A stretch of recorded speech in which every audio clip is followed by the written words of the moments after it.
Amados hermanos y amigos que nos escuchan, tengan cada uno de vosotros paz, salud y bendición en esta bendecida mañana de miércoles, en nombre de Cristo Jesús, Señor nuestro. Hoy iniciamos la lectura del capítulo 40 del libro El deseado de todas las gentes, titulado Una noche sobre el lago. Primera parte. Este capítulo está basado en los libros de Mateo, capítulo 14, versículo 22 al 33. Marcos, capítulo 6, versículo 45 al 52. Juan, capítulo 6, versículo 14 al 21. Sentada sobre la llanura cubierta de hierba, en el crepúsculo primaveral, la gente comió los alimentos que Cristo había provisto. Las palabras que habían oído aquel día le habían llegado como la voz de Dios. Las obras de sanidad que habían presenciado eran de tal carácter que únicamente el poder divino podía realizarlas. Pero el milagro de los panes atraía a cada miembro de la vasta muchedumbre. Todos habían participado de su beneficio. En los días de Moisés, Dios había alimentado al pueblo de Israel con maná en el desierto. ¿Y quién era este que los había alimentado ese día? Sino aquel que había sido anunciado por Moisés.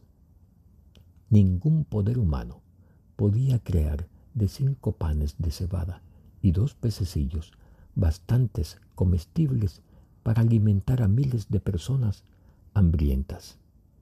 Y se decían unos a otros: este verdaderamente es el profeta que había de venir al mundo. Durante todo el día, esta convicción se había fortalecido.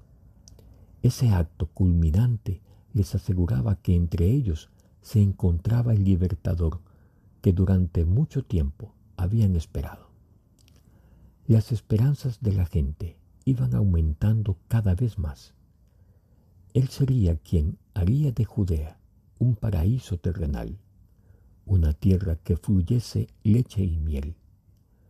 Podía satisfacer todo deseo, podía quebrantar el poder de los odiados romanos, podía librar a Judá y Jerusalén, podía curar a los soldados heridos en la batalla, podía proporcionar alimento a ejércitos enteros, podía conquistar las naciones y dar a Israel el dominio que deseaba desde hacía mucho tiempo.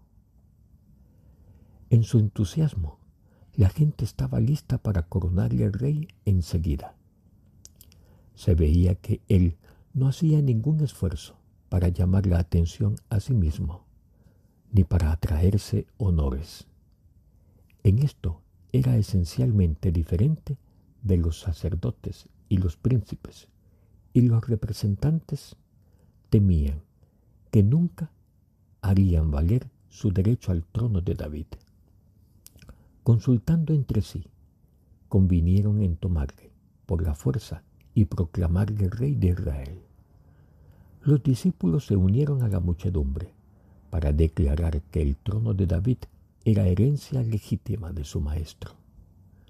Dijeron que era la modestia de Cristo lo que le hacía rechazar tal honor. El saltarle el pueblo a su libertador, pensaban. Véanse los arrogantes sacerdotes y príncipes obligados a honrar a aquel que viene revestido con la autoridad de Dios.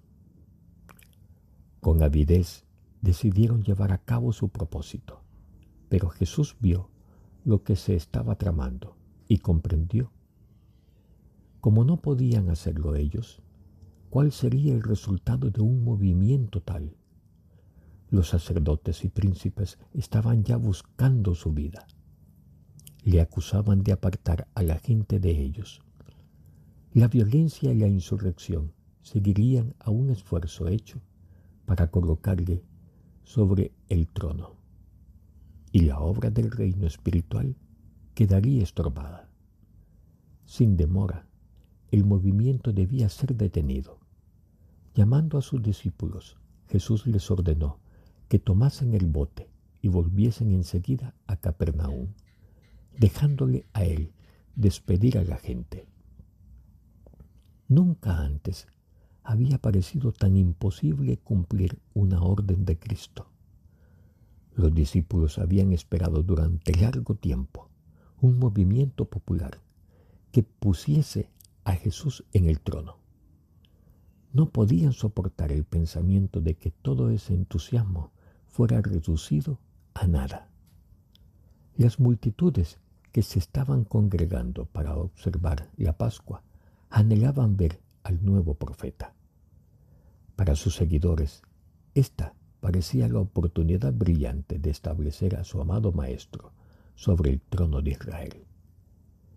En el calor de esta nueva ambición, les era difícil irse solos y dejar a Jesús en aquella orilla desolada.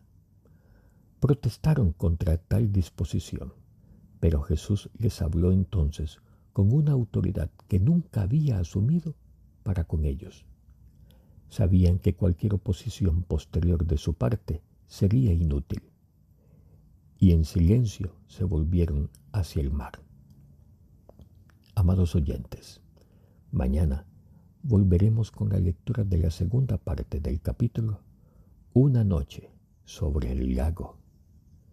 La gracia del Señor Jesucristo, el amor de Dios y la comunión del Espíritu Santo sean con todos vosotros. Amén.